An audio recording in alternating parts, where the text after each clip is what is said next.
بسم الله الرحمن الرحيم.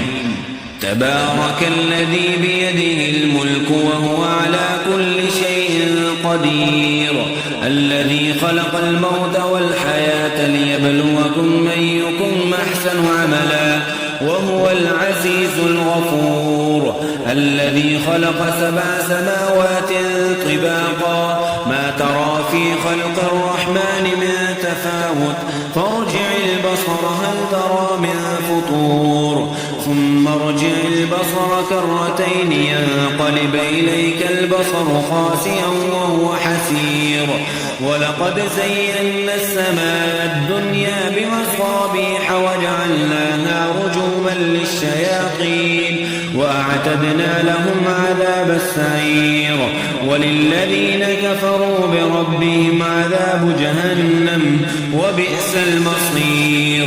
إذا ألقوا فيها سمعوا لها شهيقا وهي تفور تكاد تميز من الغيظ، كلما ألقي فيها فوج سألهم خزنتها ألم يأتكم نذير، قالوا بلى قد جاءنا نذير فكذبنا وقلنا ما نزل الله من شيء إن أنتم إلا في ضلال كبير، وقالوا لو كنا نسمع أو نعقل ما كنا في أصحاب السعير، فاعترفوا بذنبهم فسحقا لأصحاب السعير. إن الذين يخشون ربهم بالغيب لهم مغفرة وأجر كبير، وأسروا قولكم أو اجهروا به إنه عليم بذات الصدور، ألا يعلم من خلق وهو اللطيف الخبير. هو الذي جعل لكم الأرض ظلولا فامشوا في مناكبها وكلوا من رزقه وإليه النشور. آمنتم من في السماء أن يخسف بكم الأرض فإذا هي تمور، أم أمنتم من في السماء أن يرسل عليكم حاصبا فستعلمون كيف نذير. ولقد كذب الذين من قبلهم فكيف كان نكير.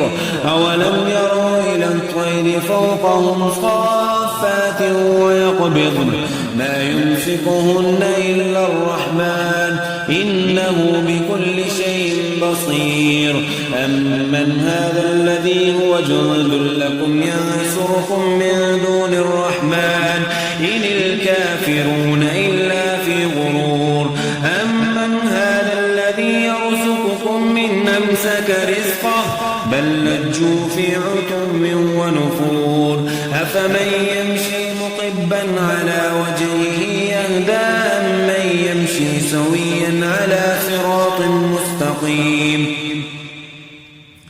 قل هو الذي ينشاكم وجعل لكم السمع والأبصار والأفئدة قليلا ما تشكرون. قل هو الذي ذراكم في الأرض وإليه تحشرون.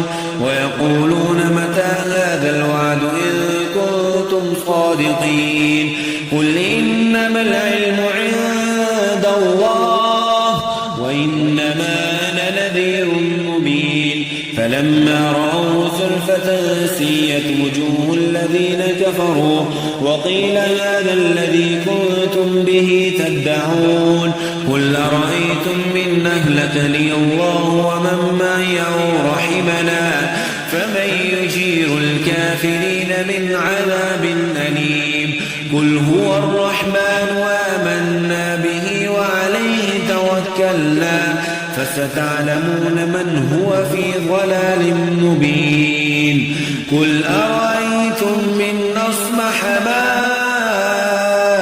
ماؤكم غورا فمن يأتيكم